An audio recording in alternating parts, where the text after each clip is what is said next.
So once you do with the chair, I'll show you how to do against the wall. So in order to do this, the distance between the foot and the wall or the pillar must be that of the leg. See? Wherever your buttocks are, that is where your palms has to be. So the legs will be here, so that's where my palms will be. So from here, I'm going to come up to Vrikshasana and then try to bend back. Okay?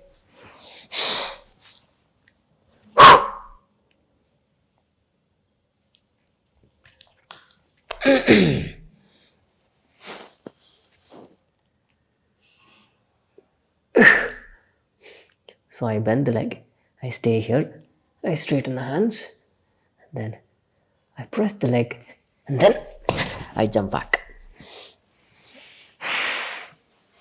So you're going to do this to and fro movements about 5 to 10 times. You'll get used to it by time.